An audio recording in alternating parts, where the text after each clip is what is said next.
இந்த பக்கம் பார்த்தீங்கன்னா, இந்த காங்கிரஸ், திமுக உறவுல இருக்கிற இது இருக்கு பாருங்க. முதல்ல உரசலா இருந்தது, இப்ப விரிசலா இருக்கு. அப்புறம் ஒரு முடிவுக்கு வராம ஒரு குழப்பம் இருக்குது. ராகுல் சொன்னது போல ஒரு ரஃபா இண்டிகேட் பண்ணிட்டாரு. எங்களுக்கு 70 சீட் வேணும், இந்தந்த தொகுதிகள் கொடுத்தா நல்லா இருக்குன்னு ஒரு லிஸ்ட்டை வச்சுட்டாரு. அது ஸ்டாலினுக்கு ஒன்றும் பிடிக்காத மாதிரி தான் இப்ப தகவல் வருது. நம்ம டிடிவி தினகரன் வந்த பிறகு கட்டாயமாக இது ஒரு ஸ்ட்ராங் ஃப்ரண்ட் மாதிரி தெரியுது இல்ல.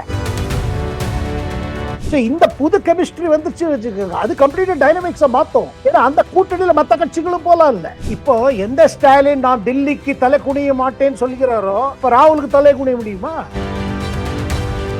அவர் அஜித் பவார் பிஜேபி நகர்தா இருந்தாரு. சோ இந்த கிராஷ்ல ஏதோ ஒரு கை இருக்குது. பெரிய சந்தேகத்தை கலப்பணும் நினைக்கிறது சில அரசியல் கட்சிகள். மகாராஷ்டிரால இல்ல, மகாராஷ்டிரா வெளியே இருக்கிற கட்சிகள். அதுல மம்தா பானர்ஜி வாய் கூசாம மோதி தான் பண்ணாருன்னு சொல்லிடுவாங்க. அவ்வளவு தூரத்துக்கு போயிடுவாங்க. அவ்வளவு ஃப்ரஸ்ட்ரேஷன்.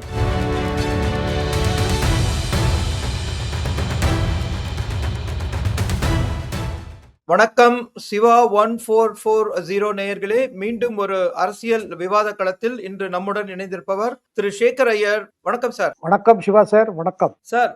நம்ம போன முறை சந்திச்சதுல இருந்து இன்னி வரைக்கும் தமிழக தேர்தல் களத்துல பல மாற்றங்கள் நடந்திருக்கு. அதாவது என்டிஏ கூட்டணிக்கு வந்து நிறைய பேர் சேர்ந்திருக்காங்க. குறிப்பா வந்து அமமுக தினகரன், அப்புறம் அன்புமணி ராமதாஸ் பாமக ஃபேஷன்ல இருந்து, அப்புறம் ஜான் பாண்டியன் அவங்க எல்லாம் முன்னாடி இருந்தாலும் இப்ப திருப்பி இணைஞ்சிருக்காங்க. சோ இப்ப இருக்கிற இதுல வந்து அதிமுகவும் பிஜேபியும் ஒரு ஸ்ட்ராங் அலையன்ஸை செட் பண்ணிருக்கு அப்படின்னு நீங்க நினைக்கிறீங்களா? இதுக்கு டிஎம்கே எப்படி வந்து ரியாக்ட் பண்ண போகுது? அதே சமயத்துல அவங்க சைட்ல சில விரிசல்கள்லாம் ரொம்ப ஸ்ட்ராங்கா தெரிய ஆரம்பிக்கிறது. என்ன நினைக்கிறீங்க? இல்ல, நீங்க உங்க கேள்வி ரொம்ப முக்கியத்துவம் வாய்ந்தது. என்ன விஷயம்னா, இந்த பக்கம் எதிர்கட்சி அலையன்ஸ் அத போன ஏப்ரல்ல அதிமுக பாஜக ஒன்னா இணைந்த ஒரு கூட்டணி வந்த பிறகு அதுல ஏதோ ஒரு இது இருந்துட்டே இருந்தது. என்ன எப்படி போகுது, என்ன ஆக போகுது, யார் சேருவாங்க மாட்டாங்க, அந்த ஒரு இந்த நல்லா இருக்கு பாருங்க, கன்ஃபியூஷன் அது போயிடுச்சு. இப்போ பிஎம் அங்க வந்து பெரிய மீட்டிங் போட்ட பிறகு மதுராந்தகத்துல அதுக்கப்புறம் அது கிளியர் ஆகி ஸ்ட்ராங்கா தெரியுது. இந்த பக்கம் பாத்தீங்கன்னா, இந்த காங்கிரஸ் திமுக உறவுல இருக்கிற இது இருக்கு பாருங்க. முதல்ல உரசலா இருந்தது, இப்ப விரிசலா இருக்கு. அப்புறம் ஒரு முடிவுக்கு வராம ஒரு குழப்பம் இருக்குது. இது ஆறவரில் உங்களால இது பண்ண முடியாது. இப்ப என்னன்னா, இப்ப நமக்கு லேட்டஸ்டா என்ன தெரியுது பாருங்க. நேற்றைக்கு விஜயோட தகப்பனார் நம்ம சந்திரசேகர் வந்து ஒரு இது விட்டுருக்காரு. அதாவது காங்கிரஸுக்கு பலம் கிடைக்கும் விஜயோட போனா. விஜய் ஒரு சந்தர்ப்பம் கொடுக்கிறார் காங்கிரஸுக்கு, அதை காங்கிரஸ் பயன்படுத்தணும். அதாவது இது ஒரு பூஸ்ட்னு சொன்னாரு. ஆனா அது உடனடியாக காங்கிரஸ்குள்ள ரியாக்ஷன்ஸ் பாருங்க. பல காங்கிரஸ் தலைவர்கள் அதை விரும்பினாங்க. ஆனா செல்வ பெருந்தகை இப்ப தமிழ்நாடு காங்கிரஸ் தலைவர் சொல்றாரு, எங்களுக்கு பூஸ்ட் ஹார்லிக்ஸ் எல்லாம் ராகுல் காந்தி கொடுக்கிறாரு, உங்க பூஸ்ட் எல்லாம் தேவையில்லைன்னு அப்படி கிண்டலாம் மாத்தி விட்டார். அதாவது காங்கிரஸ்ல ரெண்டு இருக்கு. ஒண்ணு வந்து எம்எல்ஏக்கள், பெரும்பாலும் எம்எல்ஏக்கள் இந்த அலையன்ஸ் டிஸ்டர்ப் ஆச்சுன்னா நம்ம திருப்பி வரமாட்டோம்னு ஒரு பயம். மற்ற தலைவர்கள் சொல்றாங்க, இந்த காங்கிரஸ் திமுக இந்த அலையன்ஸுக்கு ஒன்றும் ஃபியூச்சர் கிடையாது, சும்மா இப்படியே எம்எல்ஏ இருப்போங்க, ஜெயிச்சா உண்டு இல்லைன்னு. ஸோ அப்படி இருக்குது. இதுலதான் நேற்றைக்கு பாராளுமன்ற அந்த இதுலயே கனிமொழி, திமுக தலைவர் கனிமொழியும் ராகுல் காந்தியும் பேசியிருக்காங்க. அண்ட் கனிமொழி தன் போன்லயே ஸ்டாலினையும் ராகுலையும் பேச வச்ச மாதிரி தகவல் வருது. ஸோ இந்த இடத்துல ஒரு இது வரல, பிக்சர் கிளியர் ஆகல. சார், நம்ம தான் வந்து அவங்க உரசல் விரிசல் அப்படின்லாம் பேசுறோம். இப்ப நீங்க சொன்ன மாதிரியே கனிமொழி வந்து திரும்ப மீண்டும் மீண்டும் ராகுல் காந்தியை சந்திக்கிறாங்க. அவங்கள்ட்ட வந்து உரசல் இருக்கிறதா, இல்லாட்டி அவங்களோட உறவு பலமாகுதா? இல்ல பாருங்க, பலமான அந்த உறவுக்கு ஒன்றும் பலம் தேவையில்லை. எந்த உறவு நல்ல பலமா இருக்குதோ அது எதுக்கு ஒன்றும் பலப்படுத்தணும், அதான் இருக்குது. இங்க என்ன பிரச்சனைனா, இந்த பாருங்க இதுல ஒரு பேக்ரவுண்ட் இருக்குதுங்க. என்ன பேக்ரவுண்டு? காங்கிரஸ் தரப்புல இருந்து ஒரு 5 மெம்பர் குழு போட்டாங்க பேச்சுவார்த்தை நடத்துறதுக்கு சீட்டை பத்தி. ஆனா ஸ்டாலின் என்ன சொன்னாரு, நாங்க உங்களோட பேசல, டெல்லியிலே பேசிக்கலாம்னாரு. இல்ல ஒரு கர்ட்டசி கால் பண்ணணும்னு சொல்லி இவங்க போய் பார்த்தாங்க. பார்த்த பொழுது நம்ம சோடங்கர், கிரீஷ் சோடங்கர், ஏஐசிசி இன்சார்ஜ், ராகுல் சொன்னது போல ஒரு ரஃபா இண்டிகேட் பண்ணிட்டாரு. எங்களுக்கு 70 சீட் வேணும், இந்தந்த தொகுதிகள் கொடுத்தா நல்லா இருக்குன்னு ஒரு லிஸ்ட்டை வச்சுட்டாரு. அது ஸ்டாலினுக்கு ஒன்றும் பிடிக்காத மாதிரி தான் இப்ப தகவல் வருது. அவர் சொன்னாரு, இல்ல இல்ல நாங்க டெல்லியில பேசிப்போம். அதாவது ஸ்டாலின் என்ன நினைக்கிறார், தமிழ்நாடு காங்கிரஸ் தலைவர் கூட பேசி ஒன்றாக போகுது இல்லை. அண்ட் கிரீஷ் சோடங்கர் வந்து ஆட்சியில பங்கு வேணும், இது வேணும், அது வேணும் சொல்றதும் அவருக்கு பிடிக்கல. அப்புறம் கிரீஷ் சோடங்கர் சொல்றது வந்து தனிப்பட்ட இது இல்லை. கிரீஷ் சோடங்கர் தானே பேசல, அவர் ராகுல் காந்தி என்ன என்ன சொல்றதோ அது. அண்ட் ராகுல் காந்தி கிளியரா இருக்காரு, காங்கிரஸ் எங்கேயாவது துணை கட்சினா அதுக்கு கட்டாயமாக அந்த அலையன்ஸ்ல ஒரு ஸ்ட்ராங் பார்ட்னரா இருக்கணும். ஸ்ட்ராங் பார்ட்னர்னா என்ன? கவர்மெண்ட் ஃபார்மேஷன்ல இம்பார்ட்டன்ஸ், சிஎம் ஃபார்மேஷன், சிஎம் செலக்ஷன்ல இம்பார்ட்டன்ஸ், அண்ட் ஆட்சியில இருக்கணும். இது அவர் அதுதான் இவர் எக்கோ பண்றாரு. அதுதான் உங்களுக்கு பிரவீன் சக்கரவர்த்தி எக்கோ பண்றாரு. இது ராகுல் என்ன நினைக்கிறோம் அதை எக்கோ பண்றாரு. கிரீஷ் சோடங்கரும் அதான் எக்கோ பண்றாரு. இது ஸ்டாலினுக்கு பிடிக்கல, திமுக தலைவர்களுக்கு பிடிக்கல. அவங்க என்ன சொல்றாங்க, இப்படி போயிட்டே இருந்தா நம்ம ஆல்டர்னேட்டிவ் பார்க்க வேண்டியதுதான், எல்லா சீட்டும் நம்மளே போட்டியிட வேண்டிய ஒரு ஒரு கட்டாயம் வந்தாலும் வரும், அதுக்கு தயாராக வேண்டும். சோ இதுல இது ஒரு செட்டிலே ஆமாட்டேங்குது. பாருங்க, இந்த பக்கம் சீட்டு கூட்டணி ரெடியா இருக்குது. இந்த கூட்டணி பப்ளிக்ல எப்படி போறது அது வேற விஷயம், அதிமுக பாஜக கூட்டணி. ஆனா இந்த கூட்டணியில இப்ப அன்புமணி வந்த பிறகு, நம்ம டிடிவி தினகரன் வந்த பிறகு கட்டாயமாக இது ஒரு ஸ்ட்ராங் ஃப்ரண்ட் மாதிரி தெரியுது. இல்ல, இந்த பக்கம் எது ஸ்ட்ராங்கா இருந்துச்சோ 5 ஆண்டு காலம் ஆட்சிக்கு பிறகு எங்களுக்கு ஆட்சியில பங்கு வேணும், அந்த பங்கு இல்லாதனால எங்களுக்கு ஒண்ணு இதுல கிடைக்கலன்னு சொல்ல ஆரம்பிச்சிட்டாங்க காங்கிரஸ் தலைவர்கள். இப்ப இண்டிவிஜுவல், அதாவது இப்ப செல்வ பெருந்தகை போல தலைவர்கள் என்ன நினைக்கிறாங்க, நமக்கு எப்படி போகும், நமக்கு வேணுங்கிறது என்ன, ஒரு எம்எல்ஏ பதவி, கட்சி தலைவர் பதவி, நம்ம பிசினஸ் எல்லாம் சரியா ஓடணும், இப்படி நினைக்கிற எம்எல்ஏஸ் இருக்காங்க. ஆனா கட்சியோட ஃபியூச்சர் பத்தி யோசிக்கிறது தொண்டர்கள். இப்ப பார்த்தோம்னா இந்த தாவேகா சைட்ல இருந்து பார்த்தோம்னா, இப்ப காங்கிரஸ் பத்தி நம்ம பேசுற போதே அவங்களுடைய மெயின் ஆப்ஷன் வந்து தாவேகா, தமிழக வெற்றி கழகம், அதுல போய் சேரலாம் அப்படிங்கிற ஒரு உந்துதல்ல தான் அவங்க வந்து திமுகவோட வந்து ஆட்சியில பங்கு, இன்னும் 70 சீட்டு எங்களுக்கு வேணுங்கிற சீட்டு, அந்த மாதிரி எல்லாம் வந்து அவங்க கேட்டுட்டு இருக்காங்க. சோ நம்ம திமுக ஒரு காங்கிரஸோட உரசல் விரிசல பேசுற நேரத்துல தாவேக்கால அவங்க எவ்வளவு தூரம் முன்னேற்றம் பண்றாங்க, அது வந்து ஒரு சீரியஸா எடுக்கிறாங்களா அந்த ஆப்ஷன் அவங்க? அதாவது காங்கிரஸுக்குள்ள பாருங்க ஒரு கருத்து திருப்பி திருப்பி வந்துட்டு இருக்கு, இந்த அலையன்ஸ் நமக்கு சீட்டும் கம்மியா கிடைக்கும், ஏன்னா 30க்கு மேல போகாதீங்க. இங்க ஃபார்முலா என்னன்னா, சரி போன தடவை 25 கொடுத்தா ஒரு 5 கூட்டி ஒரு 30 தரோம்னு. இவங்க என்னன்னா அட்லீஸ்ட் ஒரு 40வது வேணும் அப்படி எல்லாம் பேசுறாங்க. இந்த பக்கம் பாருங்க, தமிழ் வெற்றி கழகத்தை பொறுத்த மட்டும், கட்சி பொறுத்த மட்டும் என்ன பாக்குறீங்கன்னா, அவங்களுக்கும் இந்த ஜனநாயகன் படம் ரிலீஸ் ஆகுது, அப்புறம் இன்னும் கட்டமைப்புல சில பிரச்சனைகள்லாம் இருந்துட்டு இருக்கு.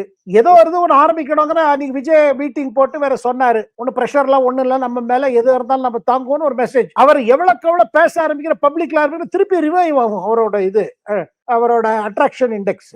இதுலதான் நேத்திக்கு அவர் தகப்பனார் சொன்னது இருக்கு பாருங்க. ஏன்னா விஜயோட தகப்பனார் சந்திரசேகர் அவரோட ஒரு இன்ட்ரெஸ்டிங் ஒரு பர்சனாலிட்டி. அவர் சில சமயம் வந்து சில விஷயம் சொல்லுவாரு, அதுக்கப்புறம் பல முறை அவர் விஜய இது பண்ணிருக்காரு, இல்ல நீங்க சும்மா don't go by what that says அப்படி எல்லாம் கூட அவர் சொல்லியிருக்காரு. பட் இங்க வந்து காங்கிரஸ் ஒரு முடிவுக்கு வராம இருக்கிற நிலைமையில அவர் வந்து இது நல்ல சந்தர்ப்பம், காங்கிரஸ் வளரணும், காங்கிரஸுக்கு வளர்ச்சி வேணும், காங்கிரஸ் ரொம்ப வீக் ஆயிடுச்சு, இத தமிழ்நாட்டுல இருந்து they can start reviving by joining hands with Vijay and Vijay wants to help Congress. அதே சமயத்துல இப்ப திமுக கூட்டணியில காங்கிரஸ் வந்து 30 இடத்துல நின்னாலும் 20 இடத்துல அவங்க நிச்சயமா ஜெயிச்சிடுறாங்க. சோ இந்த வெற்றி வாய்ப்பு வந்து தாவேக்கால அவங்களுக்கு இருக்கா? அவங்க வந்து தாவேக்கால சேர்றது மூலமா அதிக சீட் வேணா பெறலாம். அவங்க ஒருவேளை ஆட்சி வந்தானா கூட்டணியில ஆட்சியில பங்கு கூட வருது விஜய் தர சொல்லியிருக்காரு. ஆனா அவங்களால அந்த இடத்தை ஜெயிக்க முடியுமா? அதுக்கு என்ன உத்தரவாதம்? இங்க பாருங்க, இப்ப காங்கிரஸ் டிவிக்கு ஒன்னான பிறகு சூழ்நிலை மாறிடுங்க. நம்ம அசியூம் பண்றோம் என்னன்னா 21ல இருந்த சிச்சுவேஷன் அப்படியே ஸ்டாட்டிக்கா இருக்குதுன்னு நினைக்கிறோம். அதுலதான் 30ல 20 ஜெயிச்சிருவாங்க சொல்றாங்க. அப்படி இல்ல, 25ல 18 தான் ஜெயிச்சாங்க போன தரம். இந்த ஓல்ட் சிச்சுவேஷன். பட் 21ல இருந்து இப்ப 26 காவேரியில நிறைய தண்ணி போயிருச்சு, மேட்டூர் டேம்ல நிறைய தண்ணி போயிருக்கு. So lot of things have change. So இந்த புது கெமிஸ்ட்ரி வந்துச்சு வச்சுக்கோங்க, அது கம்ப்ளீட்டா டைனமிக்ஸை மாத்தும். ஏன்னா அந்த கூட்டணியில மத்த கட்சிகளும் போலாம் இல்ல, இட் மே பிகம் அனதர் கூட்டணி, இது ஒண்ணும் கமிட் பண்ண முடியாது. ஆனா ராகுல் அவ்வளவு பெரிய முடிவு எடுப்பாரா தான் பெரிய கேள்வி. அண்ட் ஸ்டாலின் என்ன நினைக்கிறாரு, நமக்கு பர்சனல் ஈக்குவேஷன் இருக்குது, ராகுலோட சோனியாவோடய இருக்குது, இந்த பர்சனல் கெமிஸ்ட்ரி மேல போய் இவ்வளவு பெரிய முடிவு எடுப்பாங்களா? இன்னும் 5-10 சீட்டு கொடுத்தா இதாயிடுவாங்க. அதை தவிர்த்து சிவகுமார் பெரிய கால்குலேஷன் என்னன்னா, டிஎம்கே தரப்புல காங்கிரஸ் கிட்ட இப்ப நிதி இல்லங்கிறாங்க தேர்தல் செலவுக்கு. DMK is ready to underwrite that cost. உங்க தொகுதியில தேர்தல் செலவு நாங்க பாத்துக்கிறோம். சோ ஒரு அட்ராக்டிவ் பேக்கேஜ் வைக்க பாப்பாரு. கட்டாயமா Stalin will not want Congress to go. But at the same time ராகுல நீங்க ப்ரிடிக்ட் பண்ண முடியாது. ராகுல் காந்தி எப்படின்னா, அவர் இப்ப பாருங்க, பீகார்ல எல்லாம் நல்லா போயிட்டு இருந்தது, தேஜஸ்வி யாதவோட நல்ல ஃப்ரெண்ட்ஷிப், மெகா கூட்டணி, அப்படி இப்படி கடைசியில 2 மாசத்துல எவ்வளவு டென்ஷன் வந்துருச்சு. இவர் பார்க்க மாட்டேன்ட்டாரு, இவரை பார்க்க முடியல, இவர் அப்பாயின்மெண்ட் கொடுக்கல, வெளிநாடு போயிட்டாரு. ஏன்னா ராகுல் காந்தியை நீங்க you can't take for granted. ஏன்னா அவருக்கு உள்ளுக்குள்ள என்ன தோணுது, காங்கிரஸை மட்டமா நினைக்கிறாங்க, என் தலைமையை மட்டமா நினைக்கிறாங்க. ஆனா நான் ஒருத்தன் தான் குரல் கொடுக்கிற ராகுல் பிஜேபிக்கு எதிர்த்து இவருக்கு எதிர்த்து பிரதமர் மோடிக்கு எதிர்த்து பேசுவது நான் தானே. நான் சார், இப்போ இல்லைன்னா இங்க ஆப்போசிஷன் பாலிடிக்ஸ்ங்கிறாரு. அதனால அவருக்கு என்னன்னா கொஞ்சம் ஒரு இது வேணும். இப்போ எந்த ஸ்டாலின் நான் தில்லிக்கு தலை குனிய மாட்டேன்னு சொல்கிறாரோ, இப்ப ராகுலுக்கு தலை குனிய முடியுமா? சார், அந்த இப்ப மாதிரி நம்ம ஏதாவது நீங்க காங்கிரஸோட ராகுல் ஆப்ஷனை காந்தியை இது பண்ணணும். காங்கிரஸோட ஆப்ஷன்ல டிஎம்கே சைடுல இருந்து பேசினோம், தாவேகா சைடுல இருந்து பேசினோம். இப்ப காங்கிரஸுக்குள்ளேயே வந்து நமக்கு வந்து 2 விதமான ஃபேக்ஷன் இருக்கு. அதுதான் நம்மளால தெளிவா நோட்டீஸ் பண்ண முடியுது. அங்க காங்கிரஸ்க்குள்ள என்ன நடக்குது அப்படின்னு உங்களுக்கு இன்டர்னல் தகவல், உங்க தகவல் என்ன சொல்லுது? இல்லைங்க, காங்கிரஸ்க்குள்ள அதாவது தமிழ்நாடு காங்கிரஸ் பாருங்க very clear stream. Those leaders எந்த தலைவர்கள் இப்ப எந்த பதவியில இல்லையோ, எம்எல்ஏவா இல்ல, எம்பியா இல்ல, ஒண்ணும் இல்ல. அண்ட் குறிப்பிட்ட ஒரு 3-4 எம்பி, 2-3 எம்பி விட்டுட்டீங்கன்னா பல பேரு தே டோன்ட் வாண்ட் டிஸ்டர்பன்ஸ். பாருங்க, காங்கிரஸ் தலைவர்கள் ரிஸ்க் டேக்கிங் கெப்பாசிட்டி குறைஞ்சு போச்சு. அவங்களுக்கு என்ன இருக்கிறது டிஸ்டர்ப் ஆகக்கூடாது. ப சிதம்பரம் போல தலைவர்கள், கார்த்திக் சிதம்பரம் 2 பக்கம் போவாரு. அவர் he will go with the flow. நாளைக்கு ஒருவேளை இப்படி முடிவெடுச்சாச்சுன்னா டப்புனு இந்த பக்கம் he will is a very flexible approach அவருக்கு. பட் அவர் தகப்பனார் ப சிதம்பரம்லாம் அவ்வளவு பிகாஸ் 27ல ராஜ்யசபா முடிஞ்சிடும், இன்னொரு தடவை கிடைச்சதுன்னா ஓகே. அவர் ஒன்றும் பெரிய ரிஸ்க் டேக்கிங் மூட்ல இல்லை இப்போ. ஏன்னா பட் அதுலயும் ஒரு இது இருக்குது. அவங்க கருத்து என்னன்னா, இவர் அன்டெஸ்டட் விஜய், கட்சி எப்படி இருக்கு தெரியல, இவ்வளவு பெரிய டிஎம்கே நல்ல அலைன்ஸ் விட்டு போனா இல்லதும் போச்சுன்னா அப்புறம் என்ன பிரயோஜனம்? அப்படி அதுல ரிஸ்க் டேக்கிங்லயே ஒரு இது இருக்குது. காஸ்ட் பெனிஃபிட் அனாலிசிஸ் சொல்லுவாங்களே, ஸ்வாட் அனாலிசிஸ்ல பாத்தீங்கன்னா 2 இருக்குது. அதுல ஆப்பர்ச்சுனிட்டி இருக்கிறது, அது தகுந்த மாதிரி காங்கிரஸோட இன்டர்னல் வீக்னஸஸ் இருக்குது. இது ஒரு பக்கம். எம்பிஸ்ல பாருங்க 2-3 எம்பிஸ் இருக்காங்க, தே ஆர் டோட்டலி வித் ராகுல். மாணிக்கம் தாக்கூர்ல என்ன சொல்றாங்க, ராகுல் சொல்றதுல இது இருக்குது, காங்கிரஸ் வளரணும் ஃபார் ஃபியூச்சர். சும்மா அலையன்ஸ்ல ஜெயிச்சு 10 எம்பில 20 எம்பில ஏன்னா கூட்டணி ஓகே, ஆனா ஆட்சியில பங்குங்கிறது DMK is not ready. DMK leadership is not ready. அதை தவிர்த்துங்க இப்ப காங்கிரஸ்ல என்ன நினைக்கிறாங்க, இப்ப அடுத்தது டிஎம்கேவோட இருந்தா என்ன போகுது?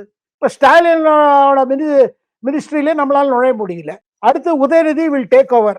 உடனே எடுத்துப்பாரா தேர்தல் முடிந்த பிறகு, இல்ல ஒரு வருடம் பிறகு, அது தெரியாது. But future is Udhayanidhi as far as DMK is concerned. அப்ப அங்க நம்மளோட பொசிஷன் என்ன? இவ்வளவு வருஷம் நம்ம பாலிடிக்ஸ் பண்ணி அவருக்கு உதயநிதியோட எப்படி how will we handle? இதுல சில இதெல்லாம் இருக்குது, அதாவது unknown factors. ஸோ அப்படி இருக்கும் பொழுது காங்கிரஸ்குள்ளேயும் ஒரு இது இருக்குது. எது கம்ஃபர்டபுளா இருக்கோ அது எப்போ வேணா டிஸ்டர்ப் ஆயிடலாம். ஸோ அதுக்கு டிஸ்டர்ப் ஆகிறது மட்டும் let us work for our own நினைக்கிற இது இருக்குது. அண்ட் ராகுல் காந்தி அப்ரோச் அப்படிதான் இருக்குது. ஏன்னா தனியா போதான் காங்கிரஸ் ரிவைவல்ங்கிறது அவர் தேசிய அளவில் அந்த மாதிரி தான் யோசிக்கிறாரு. சும்மா மாயாவதி எப்படி, அகிலேஷ் யாதவ் எப்படி, எல்லா மாநிலங்கள்லயும் மாற்றங்கள் வந்துட்டு இருக்கு, அரசியல் தலைமைகள் மாறின்னு இருக்கு, மறைந்துட்டு இருக்கு. மகாராஷ்டிரால பாருங்க இப்ப டப்புன்னு ஒரு புது இது வந்துருச்சு, கம்ப்ளீட் நியூ டெவலப்மெண்ட். ஆமா சார், அதுக்கு நடுவுல இப்ப நம்ம காங்கிரஸ் திமுக அலையன்ஸ் பத்தி நிறைய பேசினோம்.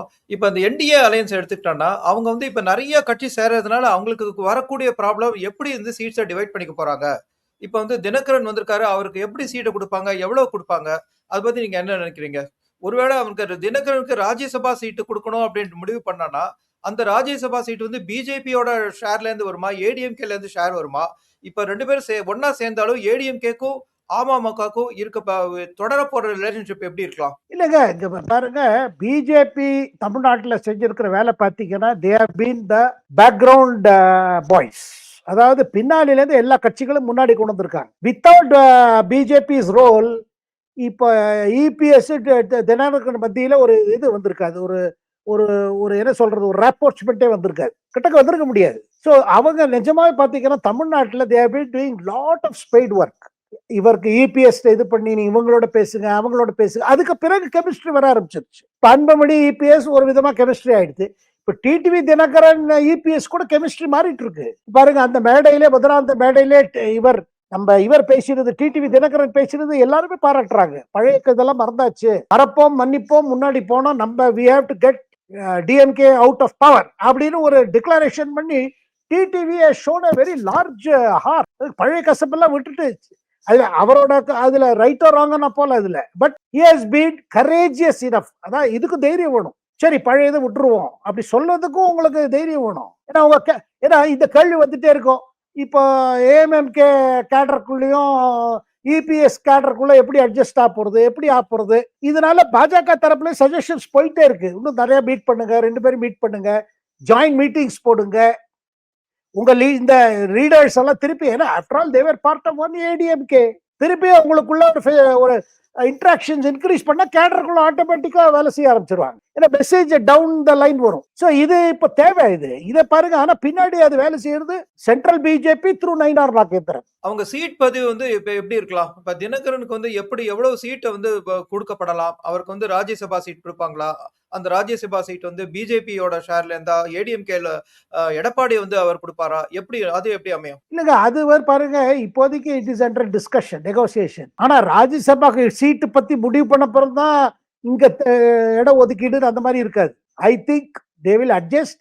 அண்ட் இதெல்லாம் இந்த மேட்டர் எல்லாம் போஸ்ட் எலெக்ஷன் சினாரியோ. ராஜ்யசபா என்ன பண்றது, எப்படி செய்யறது, அதெல்லாம் அப்புறம். பட் பிராட் அண்டர்ஸ்டாண்டிங் இருக்குது. ஸ்பெசிபிக்ஸ் இல்லாம இருக்கலாம். 10 சீட்டா, 15 சீட்டா, 20 சீட்டா, 30 சீட்டா, 40 சீட்டா, தட் வில் பி நெகோசியேட்டட். அதுல ரெஸ்பெக்டிவ் பார்ட்டியோட தனியா கண்டெஸ்ட் பண்ணி எவ்வளவு சீட் எவ்வளவு வந்தது, 21ல இருந்து இப்ப 26ல எந்த மாதிரி இருக்கு, ஒரு தொகுதியில் இருக்கிற அரசியல் நிலை எப்படி இருக்குது, கேண்டிடேட்ஸ் யாரு, அவங்களுக்கு எப்படி போகுது, இதை பல ஃபேக்டர்ஸ் வரும். இதுல ஒரு சீட்டு இங்க, ஒரு சீட்டு அங்கன்னு இது வரலாம். இது சோ தீஸ் திங்ஸ் பாருங்க. இபிஎஸ்க்கு லார்ஜ்லி அவருக்கு போனதுன்னா அவருக்கு ரொம்ப அவரோட ஏடிஎம்கேக்கு ஏற்பட்ட நஷ்டம் தென் மாவட்டங்கள்ல தான். எங்க டிடிவி ஹேவ் அ குட் இது. ஸோ அவங்களுக்குள்ள அதை அட்ஜஸ்ட் பண்றது எனக்கு ஒன்றும் பெரிய பிரச்சனையா தெரியல. ஏன்னா கொஞ்சம் ground work, spade work, home work நடந்திருக்கு. இப்ப மகாராஷ்டிரா மாநிலத்துல திரு அஜித் பவார் அவர்கள் பயணித்த பிளேன் வந்து கிராஷ் ஆகி ஒரு துயரகரமான சம்பவத்துல அவர் உயிரிழந்திருக்காரு. ஸோ இந்த அவருடைய உயிரிழப்பு மகாராஷ்டிராவோட ஒரு தேர்தல் களத்திலையும் அரசியல் களத்திலையும் எந்த மாதிரி மாற்றங்களை கொண்டு வரலாம்? அது எப்படி இது அடுத்த அந்த அவருடைய என்சிபி பார்ட்டி இப்ப வந்து எந்த அளவுல அடுத்த கட்டத்துக்கு போகும்? அதாவது இந்த சம்பவம் ஒரு பெரிய அதிர்ச்சி கொடுத்திருக்கு எல்லா கட்சிக்காரர்களும். எதிர்கட்சியா இருக்கட்டும், இல்ல மகாராஷ்டிரால ஆளுங்கட்சியா இருக்கட்டும், எல்லாருக்குமே ஒரு பெரிய அதிர்ச்சி. அதுல சரத்பவாரோட கட்சி ரெண்டா பிளந்தது. அஜித் பவார் தனியா ஆரம்பிச்சாரு. அது ஆரம்பிச்ச பிறகு தேர்தலுக்கு முன்னாடி இதுல சேர்ந்துட்டாரு. 22லயே 23ல இந்த பக்கம் வந்துட்டார். அதுக்கப்புறம் அந்த தான் தான் ஆபிஷியல் என்சிபின்னு சொல்லி அந்த கிளாக் இது கிடைச்சு, சிம்பிள் இவர் கிடைச்சது. அதுல பாருங்க, சட்டசபை தேர்தலில் இவர் is position was better then சரத்பவார்ஸ் party ரொம்ப டவுன் ஆயிடுச்சு. அதனால்தான் இப்ப சமீபத்தில் நடந்த நகராட்சி தேர்தலில் சரி ஒன்னா போட்டியிடலாம். அதனால பிஜேபிக்கு எதிர்த்து அஜித் பவாரோட அவரோட என்சிபி, சரத்பவாரோட என்சிபி ஒன்னா போட்டிட்டாங்க, தனி சிம்பிள்ல. இவருக்கு கடிகாரம், அவங்களுக்கு அந்த இது ட்ரம்பெட் ஊதுற அந்த மகாராஷ்டிரா ட்ரம்பெட் பண்ணி போட்டிக்கிட்டாங்க. ஆனா அப்படியும் ரிஜெக்ட் ஆயிட்டாங்க. எங்க பூனால, அப்புறம் பூனா பக்கத்துல இருக்கிற பிம்பிரி சின்சில்வாட் அங்கேயும் ஆச்சு. ஸோ ஆல்ரெடி ஒரு பெரிய அதிர்ச்சியில இருந்தார் அஜித் பவார். அதுக்கு பிறகு என்ன, ஏன்னா இதெல்லாம் ஒரே குடும்பம். அங்க பாருங்க, பவார் குடும்பம். இட் இஸ் அரசியல், it is a family politics. அங்க ஃபேமிலிக்குள்ள வந்த வம்பு. அது என்ன வம்பு?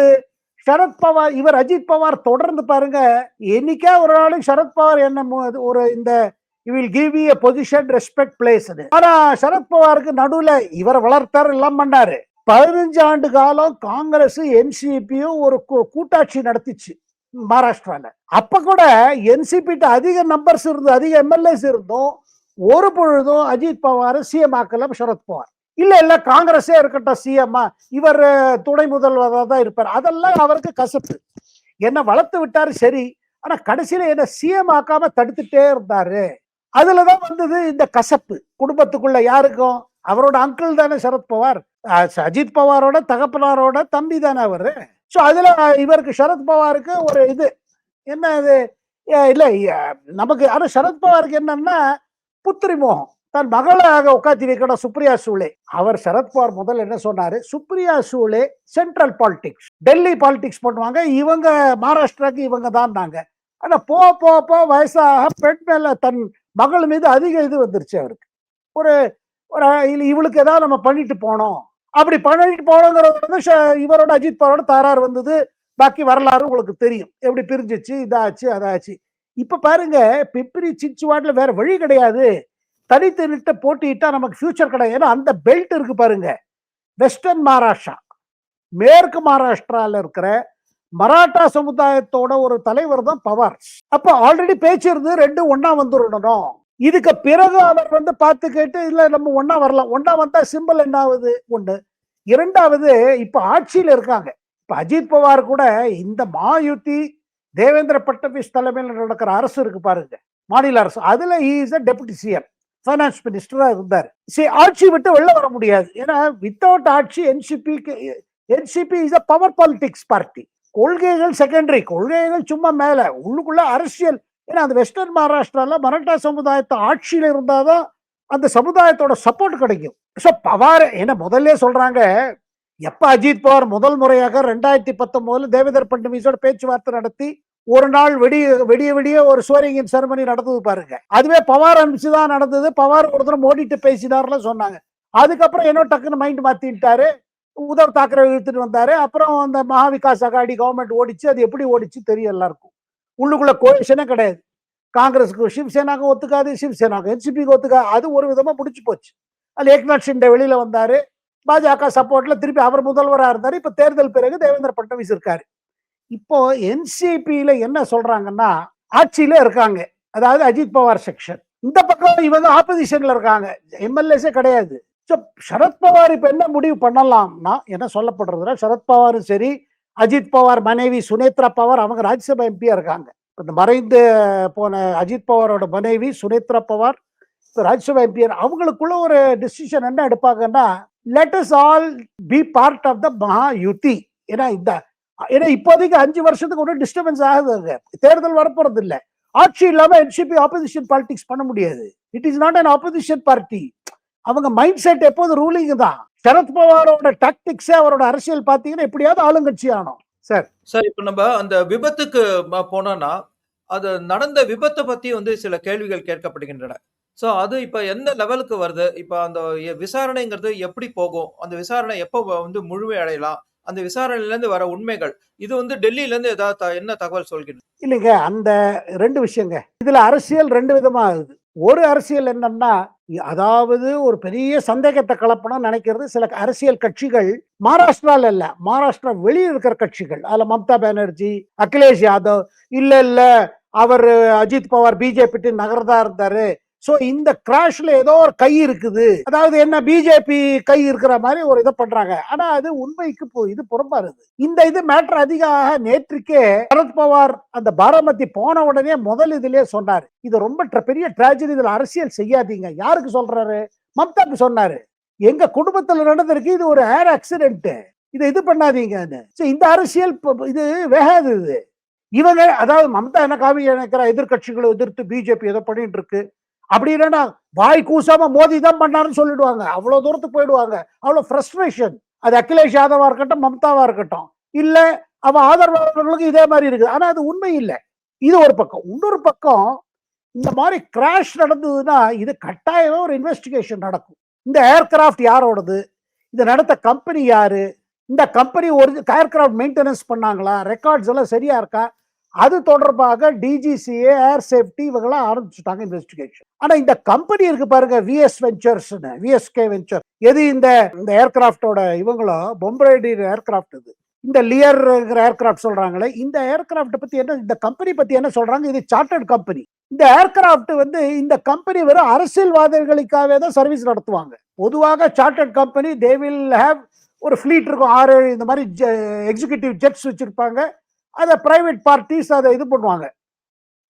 அண்ட் பேமெண்ட் ஹெவியா இருக்கும், பல இடத்துல அட்வான்ஸா இருக்கும். ஆனா இந்த கம்பெனி பார்த்தா எப்படி தெரியுதுன்னா, நேற்று வரை கிடைத்திருக்கிற தகவல்ல இவங்க they were only operating more for politicians and they were preparing to give credit. நல்ல கிரெடிட் கொடுத்துட்டு இருக்காங்க. ஒரு சார்ட்டர்ட் கம்பெனி இவ்வளவு கிரெடிட் கொடுக்க முடியும். ஏன்னா பேமெண்ட் ரொம்ப லேட்டா வரும்.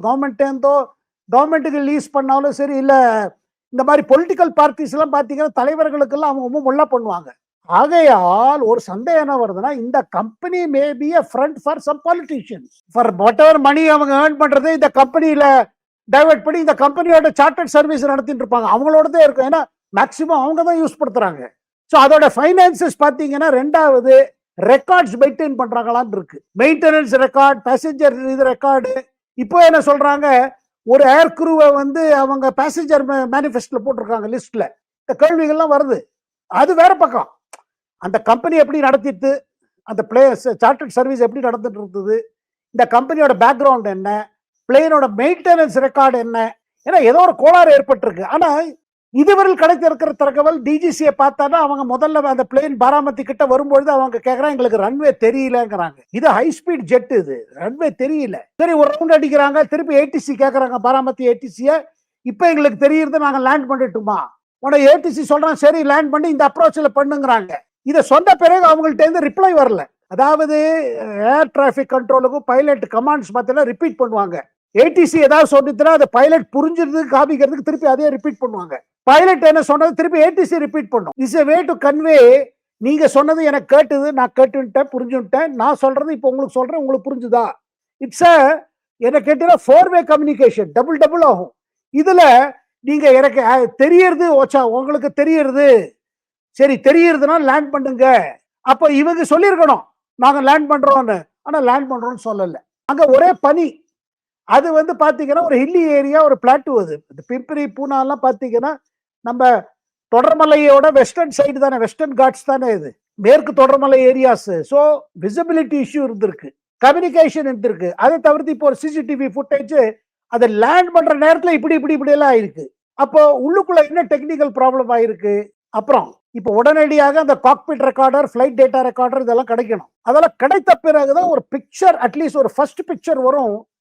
இந்த விபத்துக்கு காரணம் என்ன சார்? அப்போ இதோட முடிவு நமக்கு தெரியறதுக்கு எவ்வளவு நாள் ஆகலாம்? இது வந்து தேர்தலை வந்து பாதிக்கக்கூடிய அளவுல வந்துருமா? இப்ப மமதா ஒன்னு சொல்லியிருக்காரு, அது வெஸ்ட் பெங்கால் தேர்தலை வந்து அவங்க எதிரொலிக்கலாம். இது வந்து அடுத்த கட்டம் நம்ம எப்ப வந்து ஒரு விவாத நிலைக்கு ஒரு முடிவு வரும்? இது பாருங்க, இது மமதா சொல்ற ஆங்கிள் வேற. அதை நேதி பவார புள்ளி வச்சுட்டாரு. மமதா இது பண்றது என்னன்னா ஏதோ பெரிய அரசியல் சதி மாதிரி சொல்றாங்க அவங்க. அது எடுபடாது. இந்த பிளேனை வச்சுட்டு அது இந்த பிளைட் ஆக்சிடென்ட் பர்சே இருக்கு பாருங்க, இது தொடர்ந்து நடக்கும். இதுல டேட்டா கிடைக்குது, எப்படி கிடைக்கிறது? கட்டாயமாக நம்ம டிஜிசிஏவா இருக்கட்டும், ஏர் சிவில் ஏவியேஷன் சேஃப்டியா இருக்கட்டும், இதெல்லாம் கம்ப்ளீட்டா என்கொயர் பண்ணுவாங்க, விட மாட்டாங்க. பிளஸ் அந்த ஏர்கிராஃப்ட் மேனுஃபேக்சரர் மேலேயும் வருது இல்லையா. அப்புறம் இந்த கம்பெனி ஆனா அரசியல்வாதிகளுக்காக செயல்படுகின்ற கம்பெனி, அரசியல்வாதிகளுக்கு செயல்படுற கம்பெனி எப்படி கடன் கொடுத்துட்டே இருந்தது? அப்ப இந்த கம்பெனி நடத்தியவர்கள் யார்? இந்த கம்பெனி இந்த குறிப்பிட்ட சில அரசியல் கட்சிகளுக்கு மட்டும் அது போயிட்டே இருக்கு. ஆனா அவங்கள்ட்ட பணம் வாங்குறது இல்ல. சோ அதோட ஃபைனான்ஸ் பேட்டர்ன்ஸ் பத்தி இப்ப தெரிய வருது. என்னன்னா ரொம்ப கிரெடிட் இருக்கு. ஒரு இன்னைக்கு இருக்கிற ஏவியேஷன் ஃபியூல் ரேட்ல, அதாவது அந்த ஏர்கிராஃப்ட்ல ஊத்துற எண்ணெய்க்கு விலை பாத்தீங்கன்னா யாரும் கிரெடிட்ல ஓட்ட முடியாது. ஆனா இவங்க கிரெடிட் நிறைய கொடுத்துட்டு இருக்கான்னு சொல்றாங்க. நன்றி சார். எங்களுக்கு பலவிதமான தகவல்களை எங்கள் நேயர்களுடன் பகிர்ந்ததற்கு மிக்க நன்றி. நேயர்களே, என் சேனலுக்கு சப்ஸ்கிரைப் செய்து பார்க்குமாறு அன்புடன் கேட்டுக்கொள்கிறேன். வணக்கம். நன்றி சார். நன்றி, வணக்கம்.